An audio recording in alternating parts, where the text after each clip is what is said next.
March 17, 1944. Forward operating base near Anzio, Italy. Oberst Klaus von Schroeder stood at a makeshift observation post, binoculars trained on the American lines 3 kilometers distant. His staff had been tracking Allied vehicle movements for weeks, compiling intelligence on what the Americans were deploying in this brutal Italian campaign. The reports troubled him more than he cared to admit. Another column approaches, Herr Oberst. His reconnaissance officer handed him the latest count, 47 vehicles, all half-tracks. That makes 218 in this sector alone over the past 72 hours. Von Schroeder lowered his binoculars. The mathematics were straightforward enough. Each American infantry division operated several hundred of these hybrid vehicles, part truck, part tank, capable of traversing terrain that would stop conventional trucks. But what his staff couldn't explain was the sheer abundance. Intelligence estimates suggested the Americans had produced over 40,000 of these machines. 40,000. The Wehrmacht had managed fewer than 15,000 of its comparable SD, KFZ, half-tracks across all variants through 5 years of war. The Americans had tripled that production in less than 3 years, and these vehicles weren't carefully rationed among elite units. They were standard equipment, distributed so prodigiously that entire infantry divisions moved mechanized. "We built precision machines for specialized roles," von Schroeder's intelligence officer observed. "They built adequate machines for everyone. In theory, our approach is superior. In practice, they move 3 divisions, while we move 1. What von Schroeder couldn't know was that those half-tracks represented something far more significant than tactical mobility. They embodied American industrial philosophy applied to warfare, standardized production, simplified maintenance, designed for mass manufacture by semi-skilled workers, and built in quantities that transformed doctrine itself. Within weeks, those same half-tracks would break through German defensive positions during Operation Diadem. Within months, they would carry American armies from Normandy beaches to the German border faster than any ground force had ever advanced. Within a year, they would deliver Germany's defeat, not through superior engineering, but through overwhelming numbers married to functional effectiveness. If you're enjoying this deep dive into the story, hit the subscribe button and let us know in the comments from where in the world you are watching from today. The German understanding of half-track vehicles stemmed from their own pioneering work. The Wehrmacht had revolutionized mechanized warfare, developing the Sonderkraftfahrzeug series, specialized half-tracks that combined wheeled front axles with tracked rear suspension. These machines proved invaluable in Poland, France, and the early Russian campaigns, providing mobility across terrain where wheeled vehicles foundered. German engineers had approached half-track design with characteristic precision. The SD, KFZ 250 series used sophisticated suspension systems, powerful engines, and careful weight distribution to create vehicles capable of traversing European terrain in all conditions. Each variant served specific purposes: troop transports, mortar carriers, anti-aircraft platforms, command vehicles. German doctrine assigned these vehicles to specialized units, where their capabilities could be maximized. Production required skilled labor and quality materials. Each vehicle was essentially hand-built by craftsmen who understood complex mechanical systems. The result was excellent machines produced in limited quantities. By 1943, Germany was manufacturing approximately 1,000 half-tracks monthly across all types, a respectable output by European standards but insufficient for the Wehrmacht's global commitments. General der Panzertruppen Friedrich von Mellenthin, who would command panzer divisions throughout the war, articulated the German perspective in his operations journal from April 1944. "Our half-tracks represent engineering excellence. Each vehicle is precisely constructed for its designated role. The Americans, conversely, appear to have built one basic design and produced it in absurd quantities. They sacrifice specialization for standardization. Military science suggests this approach should produce inferior results. German intelligence meticulously catalogued American half-track variants. The M2 personnel carrier transported infantry. The M3 carried weapons crews and equipment. The M16 mounted anti-aircraft guns. Dozens of specialized versions addressed specific tactical requirements, yet all shared common chassis, engines, and components. To German engineers trained in specialized design, this seemed wasteful.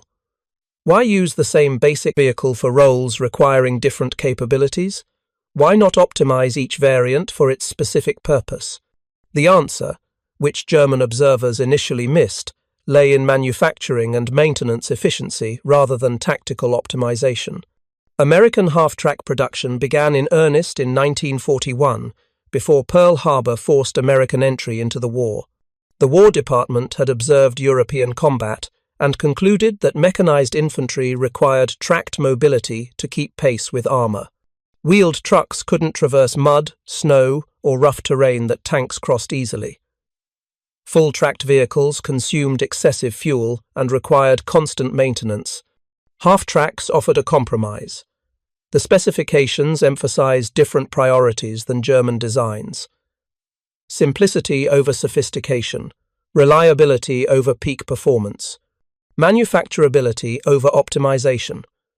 The selected design used commercial truck components wherever possible, reducing development time and leveraging existing production capacity. White Motor Company received the initial contract and established the basic configuration. A truck-type cab and front wheels combined with tracked rear suspension using vertical volute spring suspension, the same system used on American tanks.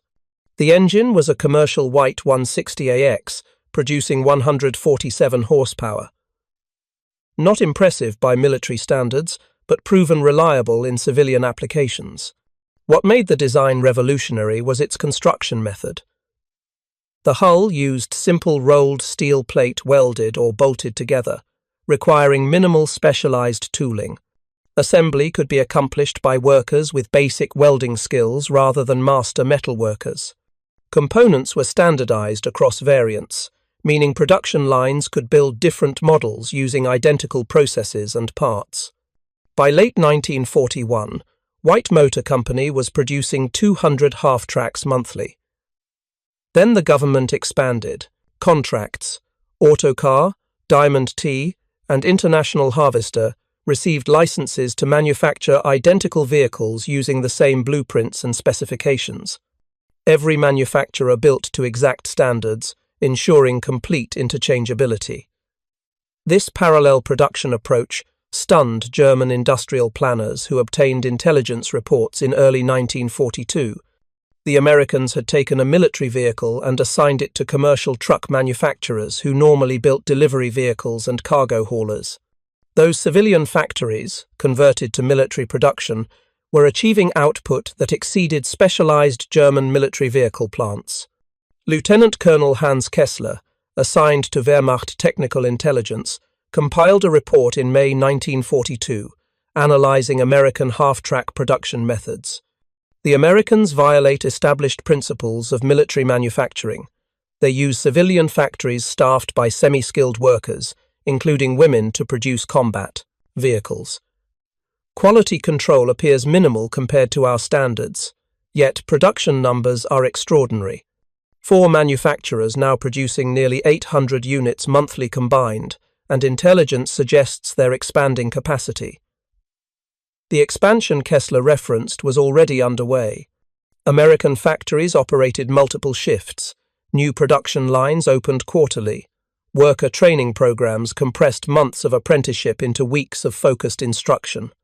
By the end of 1942, monthly American half-track production exceeded 2,000 units. German production that same year totaled approximately 9,000 half-tracks of all types. The Americans were producing that many every 4 months, and they were just beginning to hit their stride. The gulf between American and German manufacturing capacity was becoming a chasm.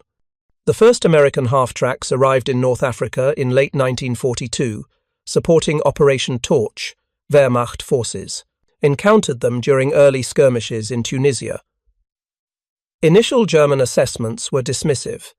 The vehicles appeared crude compared to German equivalents, using simple armor plate that wouldn't stop anti-tank weapons, open-topped hulls that left crews vulnerable to artillery airbursts, and unsophisticated suspension systems. But within weeks, German observers noted troubling capabilities. The American half-tracks traversed desert sand more effectively than many Wehrmacht vehicles. Their tracks provided traction in soft terrain where wheeled vehicles became stuck. The open-topped design, while vulnerable, allowed rapid deployment of troops and weapons. The simple construction meant battle damage rarely disabled them completely. Most importantly, they were everywhere. Every American infantry squad seemed to have vehicular transport. Every weapons platoon moved its mortars and machine guns in half-tracks. Every artillery battalion used half-tracks to tow guns and carry ammunition. The sheer volume of mechanization transformed American tactical mobility. General Major Wolfgang Fischer, commanding reconnaissance units in Tunisia, reported to Army Group Africa headquarters in February 1943.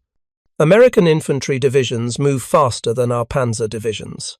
They lack our training and tactical sophistication, but their universal mechanization provides operational tempo we cannot match. They advance 40 kilometers overnight while our troops march on foot. By dawn, they're entrenched before we arrive to engage them. The German dilemma was straightforward. Wehrmacht infantry divisions relied primarily on foot march mobility. Soldiers walked, carrying their equipment, averaging perhaps 25 kilometers daily in good conditions. Wheeled vehicles transported some heavy equipment, but cross-country mobility was limited. Half-tracks were precious assets assigned to specialized Panzergrenadier units. American infantry divisions were fully motorized. Every soldier rode in trucks or half-tracks. Every weapon system was vehicle-mounted or towed. They could redeploy entire regiments 50 kilometers in a single night, arriving fresh rather than exhausted from marching. This mobility differential proved decisive in fluid mobile warfare. The tactical implications emerged clearly during the Tunisia campaign's final phases. German forces conducting tactical withdrawals assumed pursuers would require days to reposition. American mechanized infantry appeared within hours.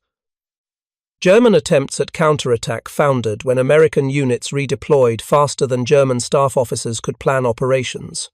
By May 1943, when Axis forces surrendered in Tunisia, approximately 250,000 German and Italian soldiers became prisoners. During processing and transport to prison camps, they witnessed American logistics operations firsthand. Half-tracks moved constantly, shuttling personnel, supplies and equipment with an efficiency that seemed impossible by European standards.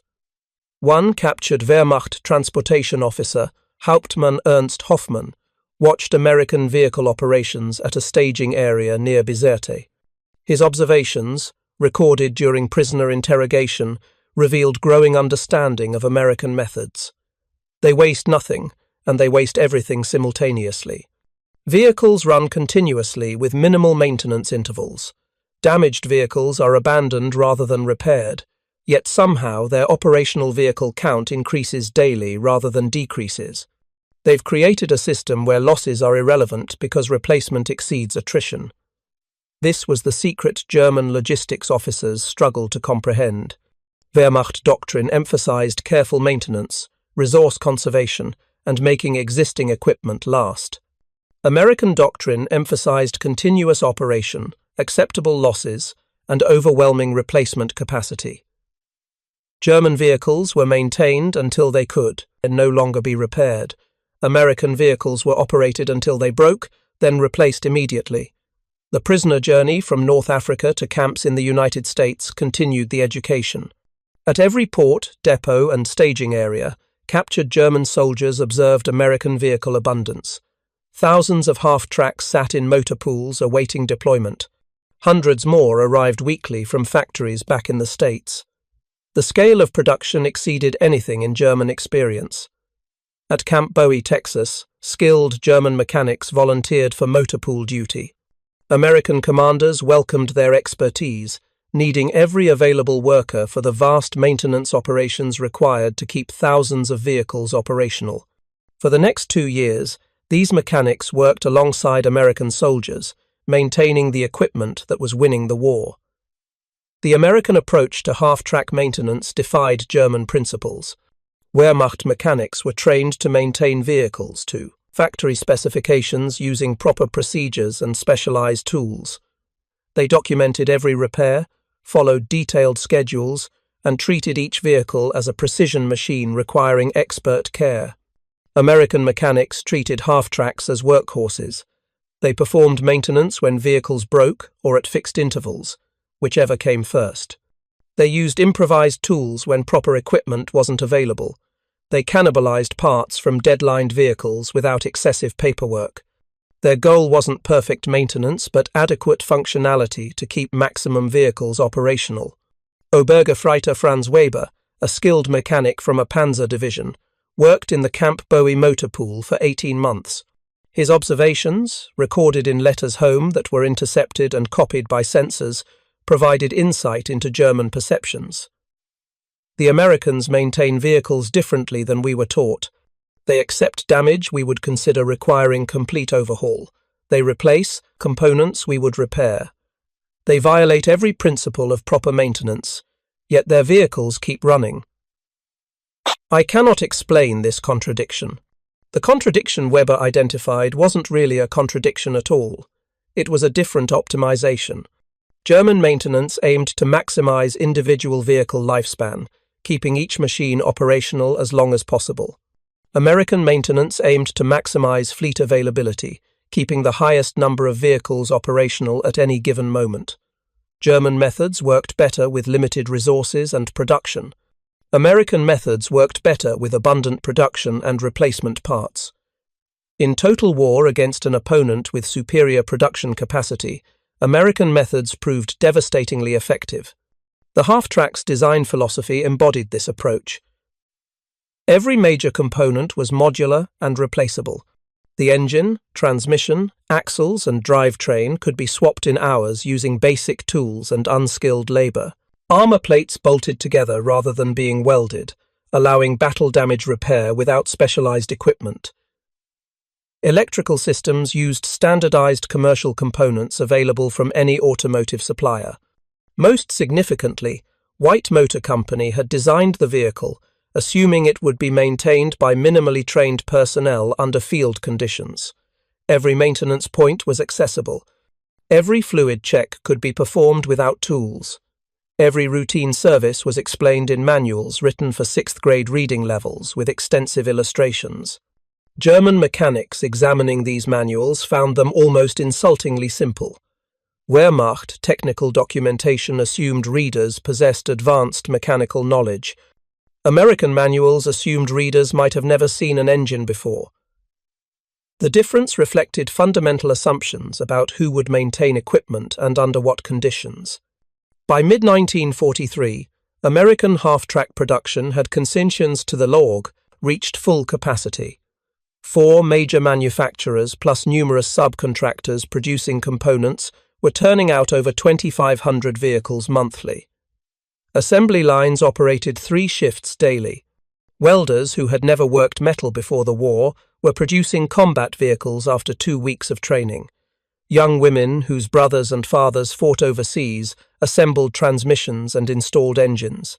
The production statistics, compiled by German intelligence from captured documents and prisoner interrogations, seemed impossible by European standards.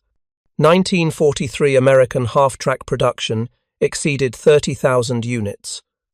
Total German production of comparable vehicles that year was fewer than 12,000 across all variants. General der Panzertruppen Heinz Guderian, father of German armored warfare, received comprehensive briefings on American production capacity in late 1943. His response revealed the depth of Germany's industrial disadvantage. The Americans have industrialized warfare beyond our conception. They apply mass production principles perfected in civilian automotive manufacturing to military equipment. Every factory that built trucks now builds half-tracks. Every automotive worker now produces war material. They've mobilized their entire economy while maintaining civilian production levels that exceed our wartime output. Guderian understood what this meant strategically. Germany could not win a war of attrition against an opponent who could replace losses faster than they could be inflicted. Every German victory became meaningless if Americans simply built more tanks, more planes, more half-tracks than Germany could destroy. The invasion of Italy in September 1943 showcased American mechanized mobility. Fifth Army units landing at Salerno brought hundreds of half-tracks ashore in the initial waves. These vehicles provided immediate tactical mobility, allowing infantry to rapidly expand the beachhead despite German counterattacks. Wehrmacht forces defending Italy observed American operations with growing alarm. Their reports to OKW headquarters documented American capabilities that defied German doctrine. Enemy infantry divisions advance continuously, without regard for supply line security. Their universal mechanization allows rapid redeployment that disrupts our defensive planning. We calculate their culminating point based on traditional logistics, but they consistently exceed our estimates. The Italian terrain seemed ideal for defense. Mountains, rivers, and narrow valleys should have favored defenders. Yet American mechanized infantry using half-tracks maintained offensive momentum. They traversed mountain roads quickly, repositioned to flank defensive positions, and sustained operations that Wehrmacht foot infantry couldn't match. At Monte Cassino, during the grinding battles from January to May 1944, American half-tracks demonstrated their value in sustained combat.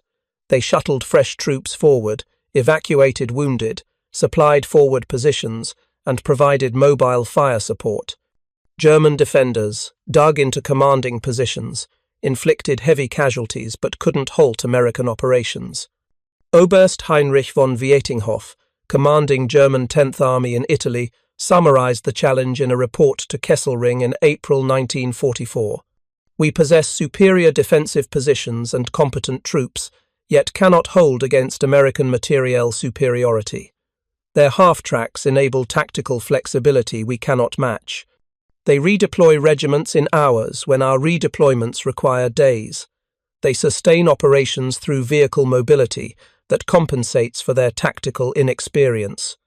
We kill their soldiers and destroy their vehicles, but they replace both faster than we can inflict losses. This was the existential crisis facing the Wehrmacht by mid-1944. German forces were still capable of tactical victories. German soldiers remained disciplined and effective. German officers made competent decisions. But none of that mattered against an enemy with material superiority so overwhelming that losses became irrelevant. The preparations for D-Day revealed the full scope of American production capacity. By early June 1944, Allied forces had assembled in Britain the largest invasion fleet in history. Among the assault forces were thousands of half-tracks, waterproofed for amphibious operations, ready to roll off landing craft directly onto French beaches. German intelligence detected the build-up, but couldn't accurately assess its scale. Reconnaissance was limited by Allied air superiority. Agents in Britain reported incredible numbers that seemed impossible. When the invasion came on June 6, 1944, the reality exceeded German worst-case estimates. Oberst General Beppo Schmid, Luftwaffe intelligence chief, received initial reports from Normandy with a disbelief. The numbers seemed too large to be credible. Feldmarschall Erwin Rommel, commanding Army Group B defending France, confirmed them. The Allies have achieved vehicle density we never imagined possible. Every square metre of beach has vehicles, half-tracks, trucks, tanks, all disembarking continuously. This isn't an invasion, it's an industrial migration. Within 72 hours of D-Day, over 150,000 Allied soldiers were ashore in Normandy, supported by thousands of vehicles. The bocage terrain, dense hedgerows that should have favoured defenders, became navigable for American half-tracks that could traverse fields where wheeled vehicles couldn't. Wehrmacht forces defending Normandy faced an enemy who moved faster, repositioned more quickly, and sustained operations beyond German logistical capabilities. American infantry, using half-tracks for mobility, could concentrate combat power rapidly, overwhelm defensive positions, then redeploy before German reinforcements arrived. The breakthrough came at the end of July. Operation Cobra shattered German defensive lines west of Street Low. American armored and mechanized divisions poured through the gap, their half-tracks carrying infantry that kept pace with tanks. Maintaining combined arms integrity at operational tempo, Wehrmacht forces couldn't match. General der Panzertruppen Hans von Funk, commanding 47th Panzer Corps, attempted counterattacks that traditional doctrine suggested should work. His forces achieved local tactical successes, disrupting American units temporarily. But within hours, American mechanized infantry redeployed, contained the breakthroughs, and resumed offensive operations. By mid-August 1944, the situation in France had become catastrophic for German forces. The Falaise Gap encirclement trapped significant Wehrmacht units. Those that escaped retreated eastward, pursued by American mechanized divisions that advanced faster than German forces could withdraw. The race across France demonstrated American mechanized mobility at operational scale. Patton's Third Army, unleashed from Normandy in early August, advanced with unprecedented speed. Armored divisions led, but mechanized infantry and half-tracks maintained the pace, securing flanks, clearing resistance, and enabling continuous offensive momentum. German forces attempting to establish defensive lines found American mechanized infantry arriving before preparations could be completed. Positions that should have required days to outflank were bypassed in hours. Supply lines that seemed secure were overrun by mobile forces that appeared seemingly from nowhere. General Lieutenant Fritz Bayerlein, commanding Panzer Lehr Division during the Normandy fighting, survived the retreat across France. His post-war account captured German perspectives on American mechanized warfare. "We understood armored operations. We pioneered combined arms doctrine, but Americans achieved integration we never managed. Their infantry moves at tank speeds because of half-tracks. Their logistics keeps pace because everything is motorized. They've created mechanized warfare at a scale we never imagined possible." The pursuit across France covered over 400 miles in less than 30 days. American mechanized divisions averaged 15 to 20 miles daily advance, some days exceeding 40 miles. Wehrmacht foot infantry, retreating on foot and in scarce motor transport, couldn't outdistance pursuers who rode in half-tracks. By September 1, 1944, Allied forces had liberated Paris and were approaching the German border. The speed of advance had outrun supply lines, forcing operational pauses. But the damage to Wehrmacht forces in France was irreparable. 50 divisions had been destroyed or rendered combat ineffective. Hundreds of thousands of soldiers were dead, wounded, or captured. If you find this story engaging, please take a moment to subscribe and enable notifications. It helps us continue producing in-depth content like this. German General Staff officers, analyzing the France campaign, identified American mechanized mobility as the decisive factor. Wehrmacht forces had fought skillfully and sometimes achieved tactical victories, but operational mobility differential overwhelmed tactical competence. Americans consistently arrived first, deployed faster, and sustained operations longer than German doctrine predicted possible. The half-track played a central role in this mobility advantage. While not as celebrated as Sherman tanks or P-51 Mustangs, these unglamorous vehicles provided the mechanization that kept American infantry moving at tank speeds. They transformed doctrine from theory to reality, enabling truly integrated combined arms operations at operational scale. The autumn of 1944 brought new challenges as Allied supply lines stretched to breaking point. The rapid advance across France had consumed fuel and ammunition faster than traditional logistics could deliver. Yet even during this period of supply constraints, American mechanized capability remained superior to Wehrmacht equivalents. The Red Ball Express, the massive truck convoy system that supplied advancing Allied forces, included thousands of half-tracks in supporting roles. These vehicles transported priority cargo, moved personnel, and provided security for convoys.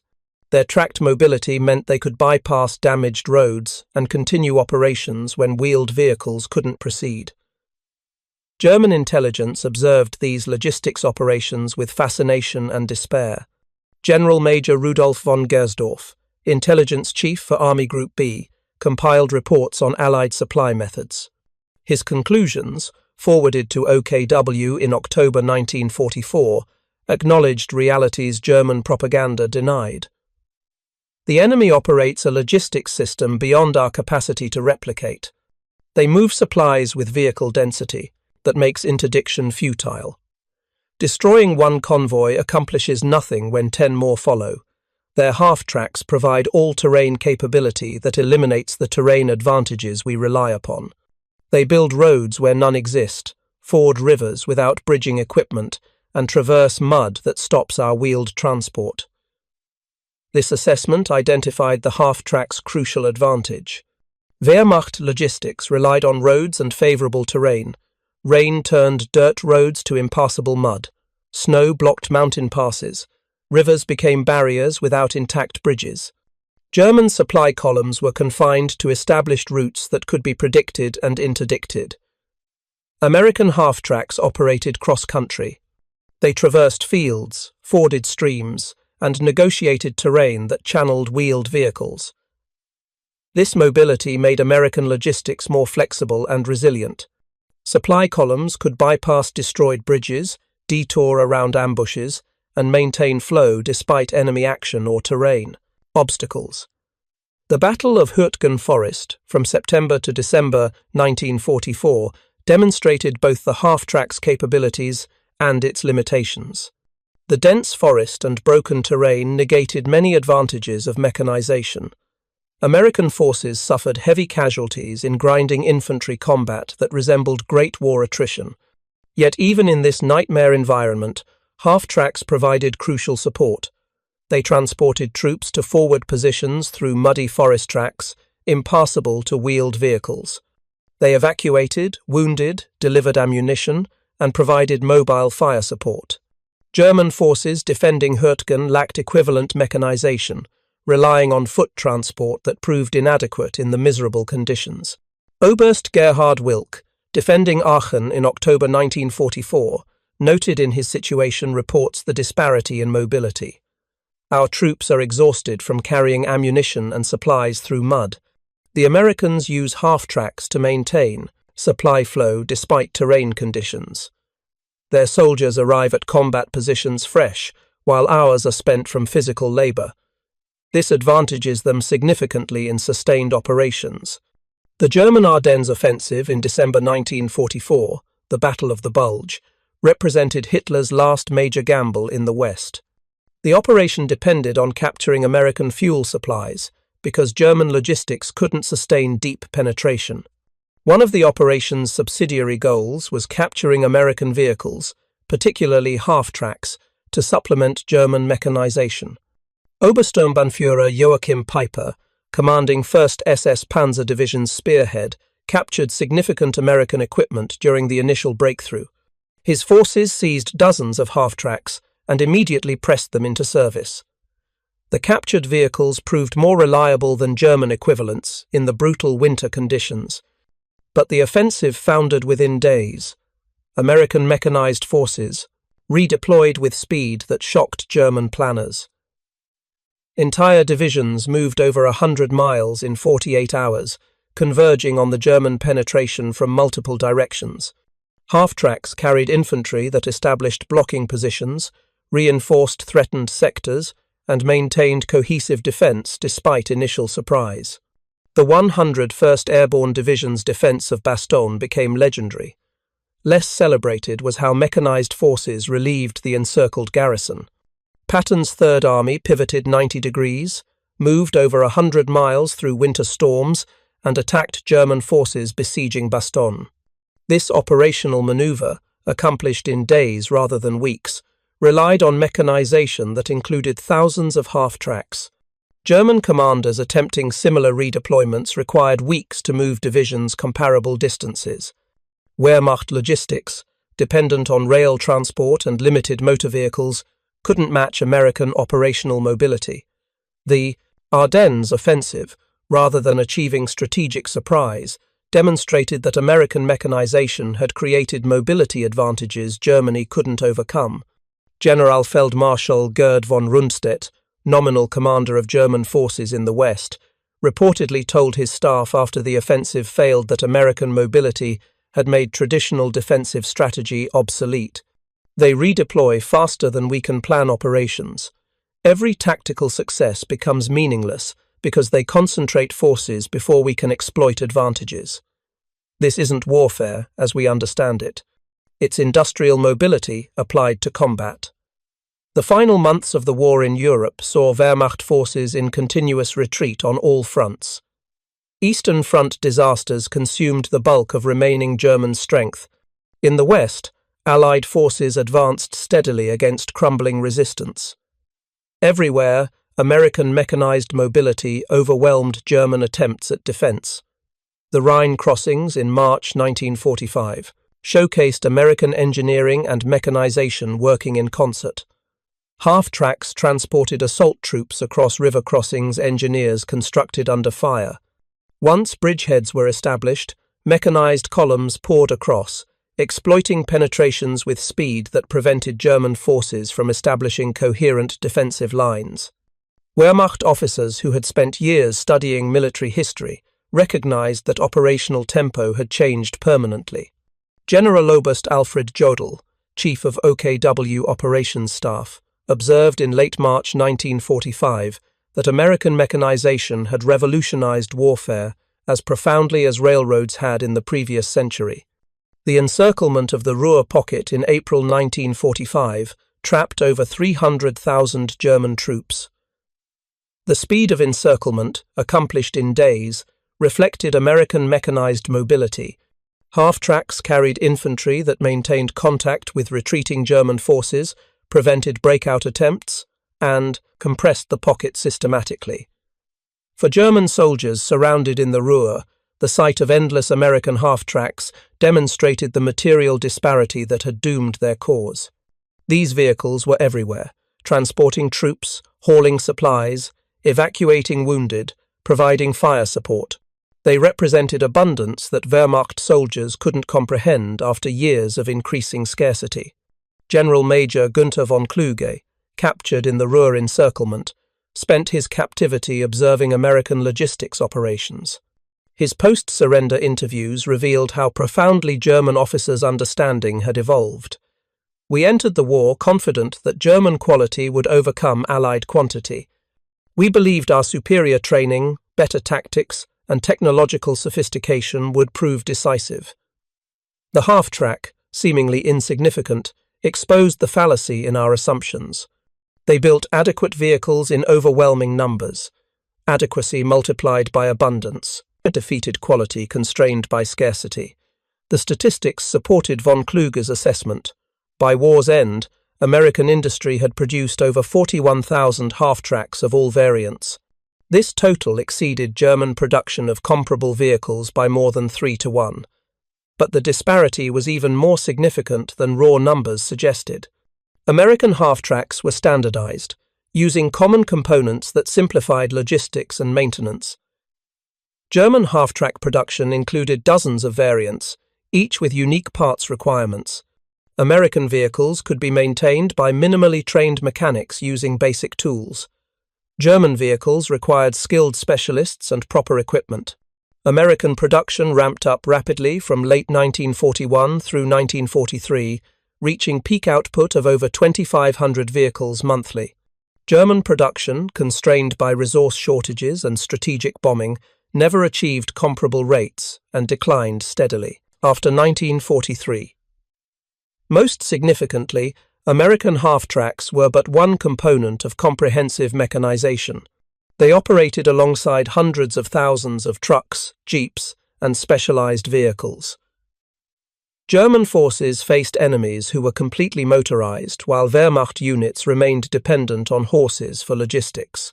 The contrast extended beyond vehicles themselves to the industrial ecosystems supporting them. American factories produced half-tracks using assembly line methods that required minimal skilled labor. Components came from suppliers across the country, coordinated through logistics networks that delivered parts exactly when needed.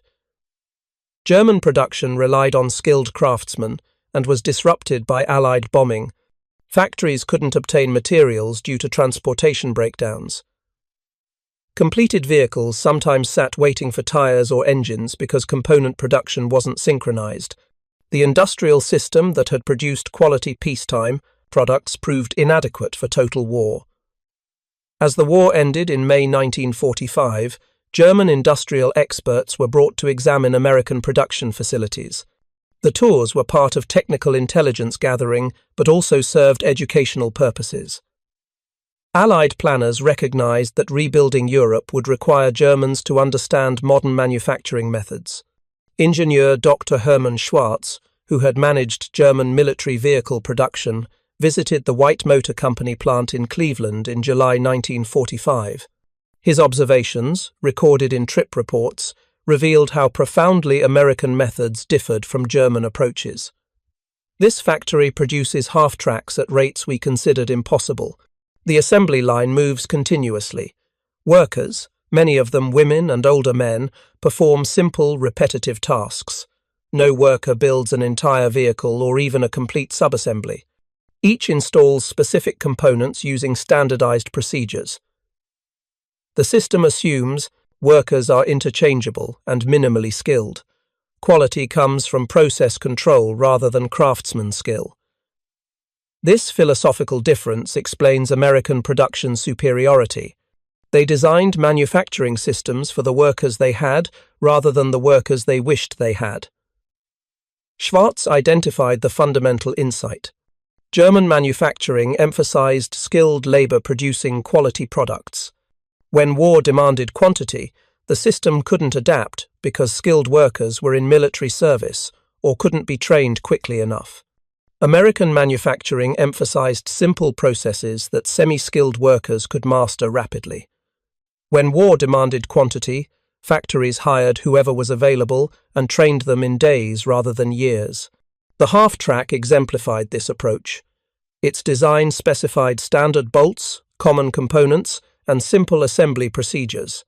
A worker who had never touched tools before could learn to install track assemblies in a week. Became competent on basic joints in days. Engine installation required following illustrated instructions rather than mechanical expertise. German vehicles required skilled mechanics, experienced welders, and knowledgeable assemblers. Quality was excellent, but production rates were constrained by labor availability. When skilled workers were killed or conscripted, production suffered because replacements required extensive training. The post-war technical studies examined these differences systematically. American consultants working with German industrial leaders to rebuild manufacturing emphasized lessons from wartime production. Standardize components, simplify assembly, design for manufacturability, train workers quickly on specific tasks rather than slowly on comprehensive skills. These principles, learned partially through examining captured American half-tracks and other equipment, influenced German post-war industrial development. Companies like Daimler-Benz, Volkswagen, and others adopted American production methods while maintaining German attention to quality. The synthesis proved extraordinarily successful. By the 1950s, West German industry was producing vehicles that combined American efficiency with German engineering. The economic miracle that transformed West Germany from devastated nation to industrial powerhouse owed much to these lessons. German manufacturers had learned that quality and quantity weren't mutually exclusive if production systems were properly designed. The half-track played a modest role in this transformation. It wasn't as celebrated as the Jeep or as significant as American trucks. But German engineers who studied captured half-tracks absorbed lessons about design philosophy, manufacturing methods, and logistics integration that influenced their post-war work. The vehicle demonstrated that adequate performance produced in abundance trumped superior performance produced in scarcity. It showed that designing for bataille maintenance and repair mattered as much as designing for peak capability. It proved that standardization and interchangeability created flexibility more valuable than specialized optimization. These weren't revolutionary insights. They were engineering principles that American industry had developed over decades of producing consumer goods. But applying them systematically to military equipment created capabilities that overwhelmed opponents still using traditional methods. The half-track's operational record validated American design philosophy. Over 41,000 vehicles were produced between 1941 and 1945. They served on every front where American forces fought. They transported millions of soldiers, delivered countless tons of supplies, and provided mobile support for operations from North Africa to Germany. The loss rates were significant. Thousands were destroyed by enemy action, mechanical failure, or accidents, but losses never threatened an operational capability because production exceeded attrition by comfortable margins. Wehrmacht forces destroying American half-tracks accomplished little because replacements arrived continuously. This abundance created tactical flexibility. German forces envied. American commanders used half-tracks prodigiously, accepting losses in roles where German officers would never risk scarce mechanized assets. Half-tracks performed reconnaissance, direct assault, supply missions, and improvised roles because they were abundant enough to be expendable. The psychological impact of this abundance demoralized German forces. Soldiers who witnessed endless columns of American vehicles understood that material disparity made ultimate victory impossible. Officers planning operations knew that destroying American equipment accomplished nothing permanent because replacements would arrive within days. Oberst Hans von Luck, who commanded panzer units throughout the war, reflected in his memoirs on facing American mechanization. We could win battles but not the war. Every American vehicle we destroyed was replaced. Every German vehicle we lost was irreplaceable. The half-track symbolized this disparity. They were adequate machines, not exceptional, but they were everywhere.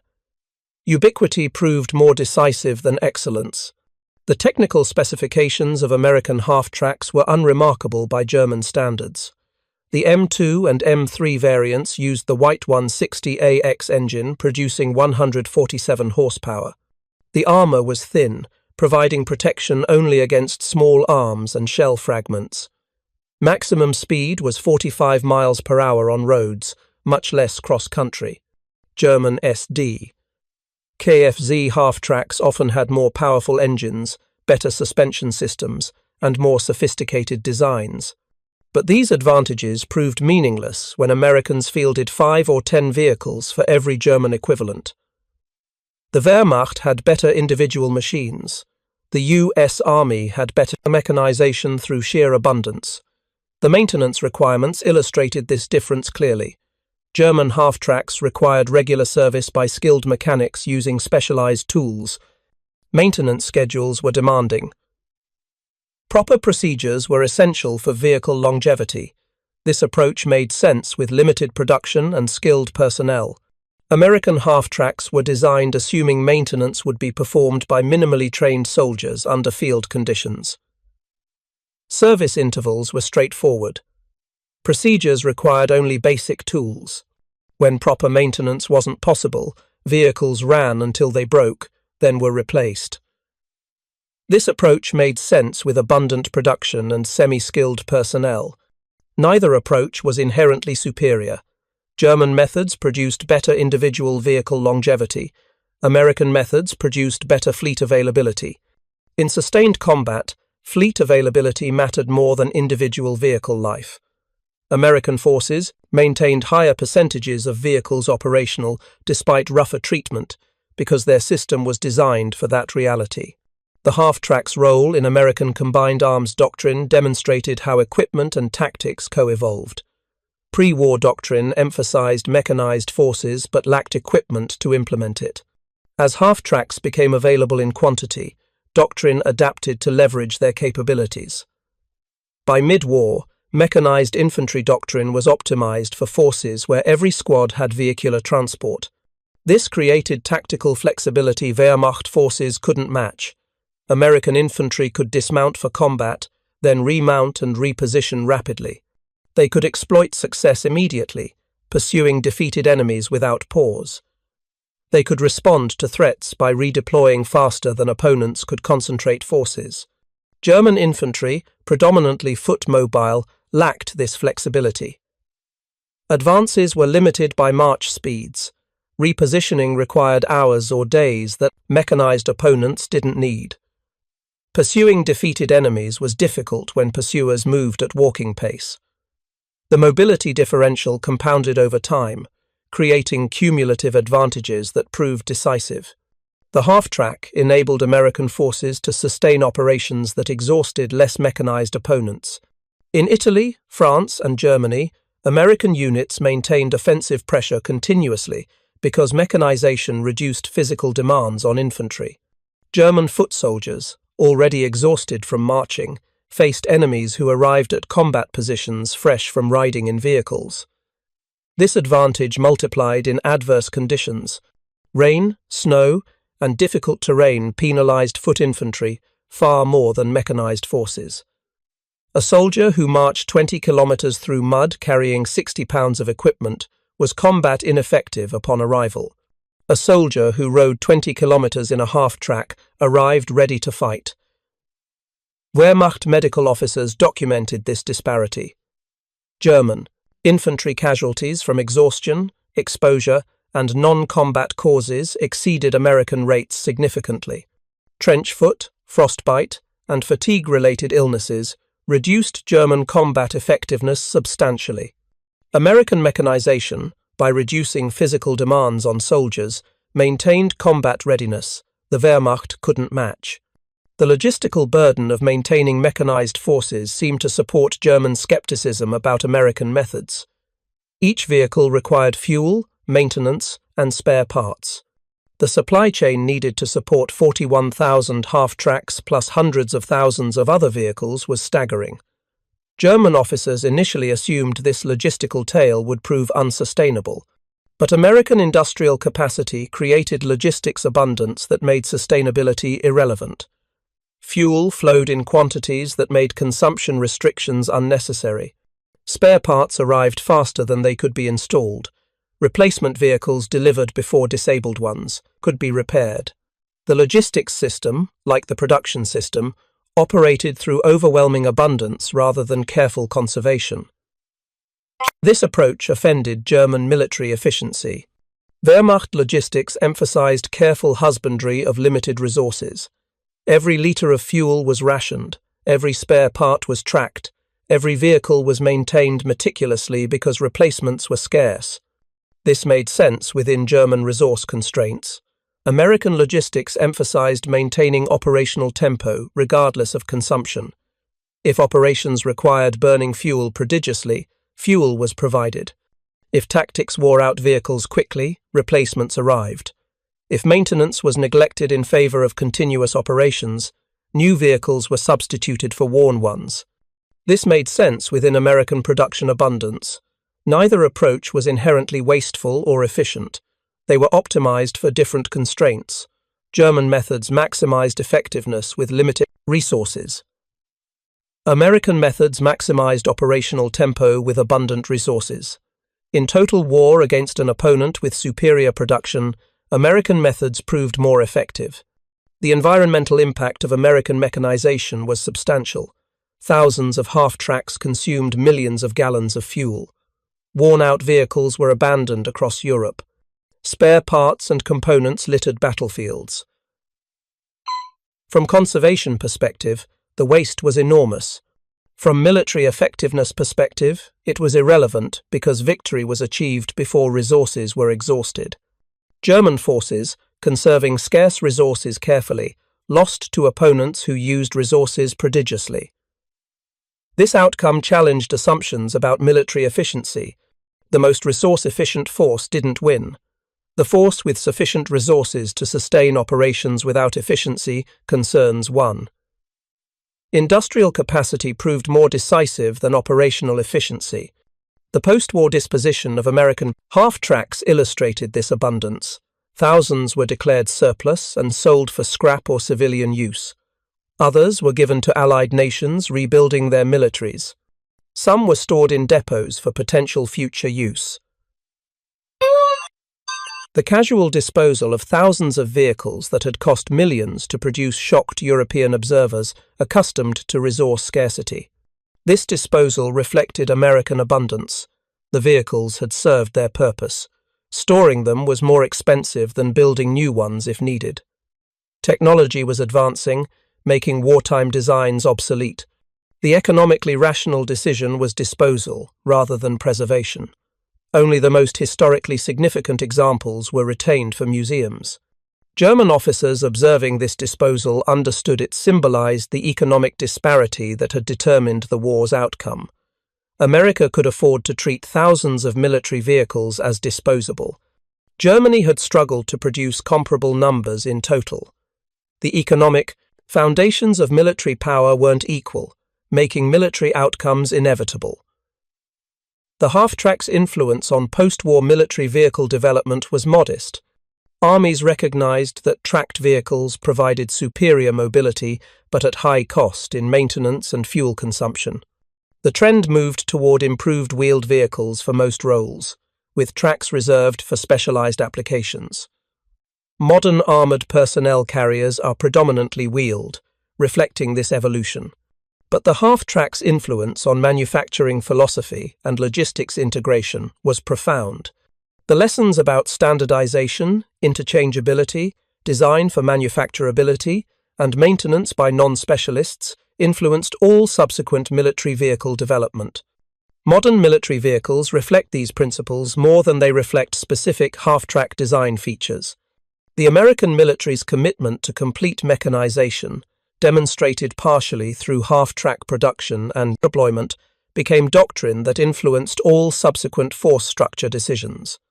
No American infantry unit would march on foot when vehicles could transport them. This commitment to mechanization, validated by World War II experience, shaped Cold War and modern military development. Thank you for watching. For more detailed historical breakdowns, check out the other videos on your screen now, and don't forget to subscribe. The Wehrmacht's initial laughter at American half-tracks, dismissing them as crude and unsophisticated, transformed into reluctant respect and ultimately defeat.